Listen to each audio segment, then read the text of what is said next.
Hi everyone, welcome back to the channel. I'm Office Bloke Daz. I'm Gaynor. Right, Gaynor, we're fresh off our holidays. We are. Well refreshed and a nice long break. Yeah. Nice week break. So if you've missed us, welcome back.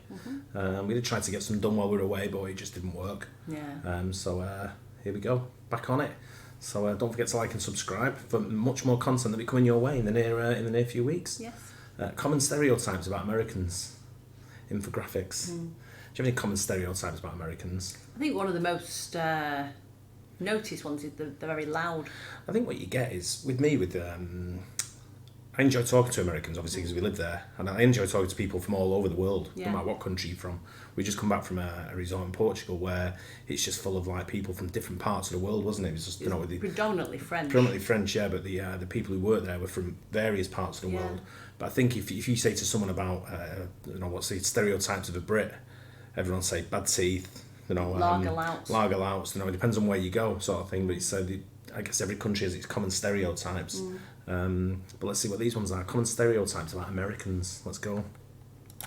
We all love to stereotype, to believe in or to cast forth oversimplified ideas about certain groups, and in today's case, a nationality. Is it really true that all Italians are passionate lovers and equally passionate about food? Do the Brits have stiff upper lips and bad teeth? Are Canadians simple, outdoorsy types with an enthusiasm for chopping wood? Well, today we are going to look at just one country in this episode of the Infographic Show, Common Stereotypes About Americans. Don't forget to subscribe and click the bell button so that you can be part of our notification squad. The big, bold, brash American. How true is that? There is a stereotype that Americans are a big or fat nation. The stereotype is partly true if you believe the World Health Organization. According to 2015 data, the USA was the most obese Western nation in the world, but it only came 16th on the list, which included all the world's nations. The island of Nauru in the region of Micronesia came first on the list. Reports suggest Americans actually exercise a lot, but with a diet of fast food, high sugar intake, and super-sized portions, US citizens will have a hard time running off the extra pounds. We might take bold and brash to sometimes mean arrogant and dismissive of other cultures. Who hasn't seen those viral video clips wherein Americans are subjected to global knowledge questions?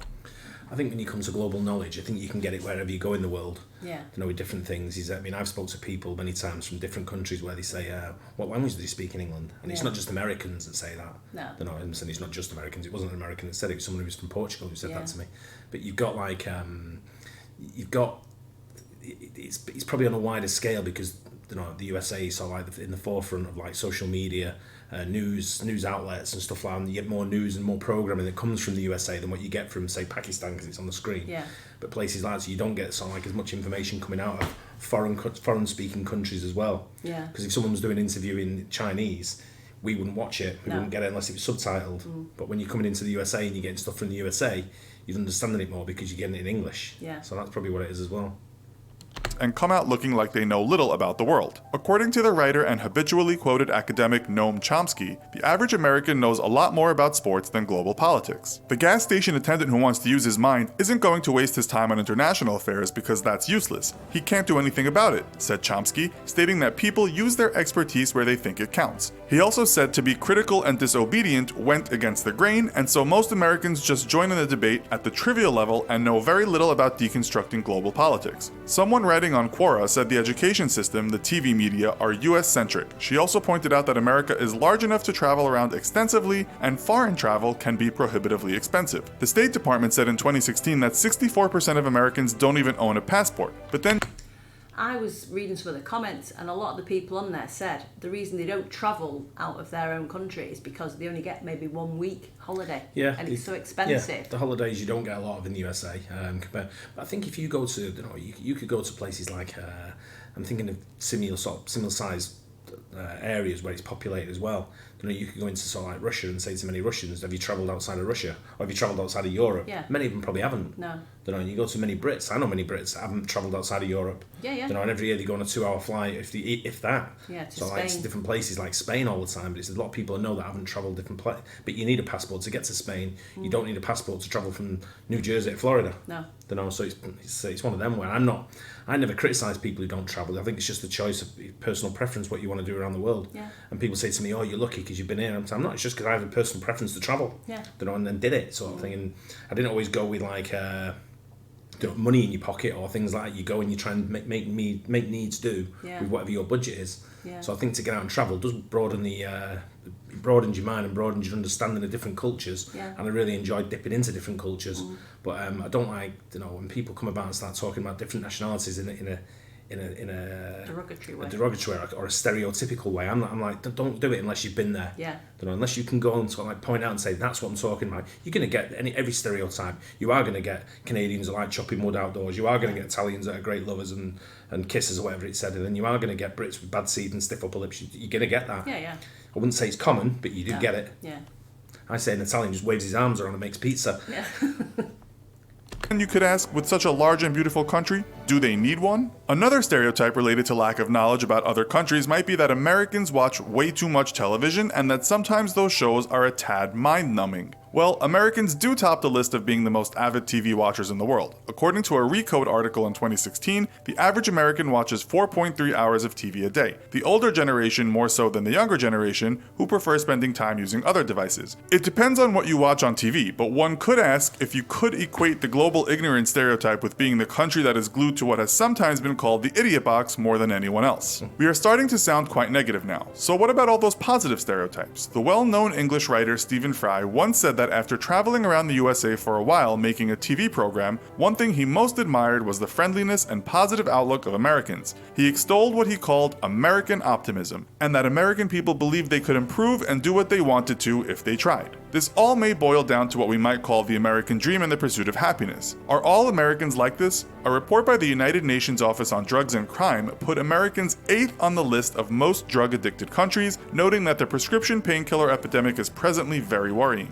North America had the highest amount of drug-related deaths of all continents in 2015, with the report stating, in the United States, nearly 500,000 people are estimated to have died from drug overdoses since 2000. Just recently, the New York Times reported that drug overdoses in the US were rising faster than ever. Perhaps American optimism is partially true, but American OxyContin addiction undermines the positive outlook stereotype. What about guns? Americans love their guns, right? According to The Telegraph in 2016, Americans do indeed have more guns per person than any other country in the world. The data tells us there are 112.6 per 100 citizens, more than a gun for every person. It's true that many Americans support the right to bear arms, but it's also true that many other Americans support tighter gun control or the banning of guns altogether. A recent Pew Research poll found that 52% of Americans support stricter gun control, while only 18% wanted less strict control. A Gallup poll in 2016 said that 76% of Americans said handguns should not be banned for all people, not including authorities, but 23% said they should. Another stereotype is that Americans are loud and sometimes rude. An op-ed in the Huffington Post seems to agree with this assertion. Awareness of how personal actions impact others seems to be a weak point for Americans in general, said the writer. This translates to the perceived ignorant persona Americans abroad present, she added. There are many reasons put forward as to why this is, especially when abroad, but the main one is that instilled in Americans is not only a positive outlook, but also self-importance. People think they should be heard, and this also goes back to embracing freedom of speech and saying what the hell you want to say, goddammit. This has sometimes been taken as rude in a situation where an American will complain about the service or food in a restaurant, but perhaps these people only think they are enjoying their right to do that. In Japan, there's a saying, hit the nail that sticks out, while in America it might be more applicable to say, be sure to make good use of your protuberance. This also might align with the stereotype of American patriotism. When British students asked American students questions about stereotypes, one Brit kid asked why Americans were so patriotic.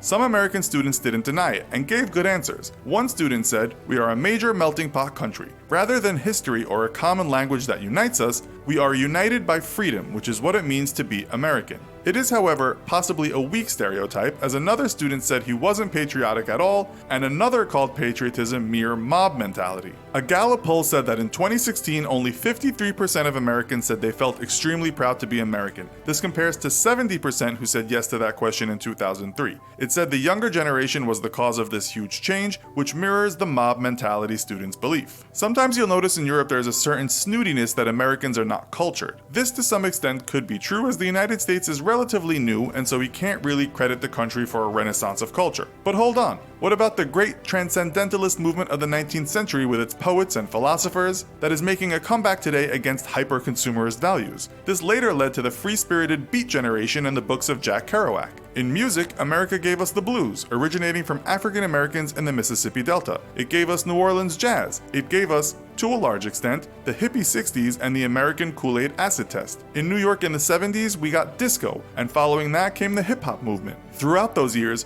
writers vied to write the great American novels. Some of them, such as Joseph Heller, Philip Roth, and Toni Morrison, wrote literary masterpieces that will go down as books that changed the world. Can we really say that Americans are uncultured? So, what do you think of these American stereotypes? Can you name a few that we left out? Let us know in the comments. Also, be sure to check out our other video called American Behavior is Considered Rude in Other Countries. Thanks for watching, and as always, don't forget to like, share, and subscribe. Yeah, I think it's one of these when you speak to people around the world, it's people who comment on different cultures who are not really submerged and have never been submerged in that culture. Yeah. And that's it's easy for someone in Italy to say the Americans are not cultured, or the Americans don't like they like certain things, or they're loud and obnoxious when they've never really been or they don't know. And sometimes you are going to get them stereotypical people. Yeah, 100% you're going to get them. I've seen loud Americans. Yeah. Been around them. Yeah. I'm a loud Brit. Yeah. People will come around me and say, "God, you're too loud," and I'm like, "It's just the way I am." I don't think you're loud. I think you're very opinionated.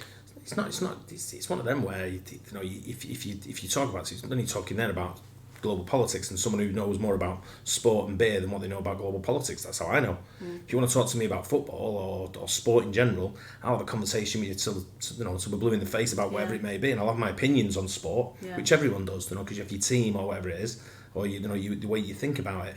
But it's the same with politics. I never get involved. I'm just like, I don't. People say to me, "What do you think about guns in America?" And I go, "It's not my problem. Yeah. Don't live there. I don't have a gun. Not asked. Yeah. It's not my problem." No, I'm saying. And it's but people say, "Well, you shouldn't tell us about guns." I'm like, I've never said anything about them. Yeah. I don't get into religion, politics. I don't do any of it. Religion, politics, or anything like that. Guns comes under that part of politics. Yeah. But I think stereotypes are just like it's an opinion. Everybody's got a stereotype. It's an opinion. Yeah, and you're gonna get them. I know a lot of very quiet Americans. Some very quiet Americans, but I know one thing that they are, and it's something that was mentioned there in the comments. They're very optimistic. Yeah. Very positive. It's very rare you come across negative ones. It's all like don't just give up, or they don't care, or it's they're very always positive outlook. The outlook's always good. They're looking at things to do and looking at places to go and people to see all the time. Whereas they don't just sit back and wait for things to happen.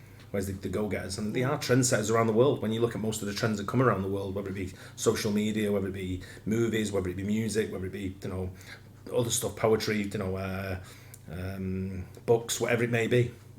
I'm watching 90 Day Fiancé, and it's all American people with people from around the world, and every single one of them, they're more excited to go to America than they are to be with that person.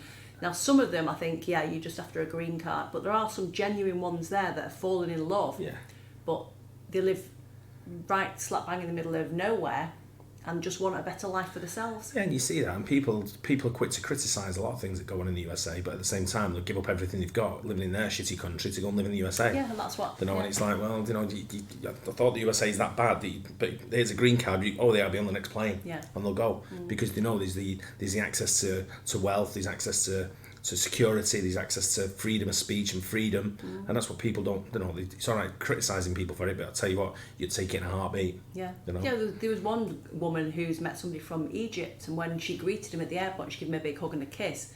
You could see that he was kind of really standoffish, and I thought, he's come for a green card. But then he explained, it's a Muslim thing. He explained in my country you don't show that sort of. No, public affection is very solid, frowned upon in Muslim. Because we've been in Muslim countries. And even the clothes she was wearing, he was like, you can't.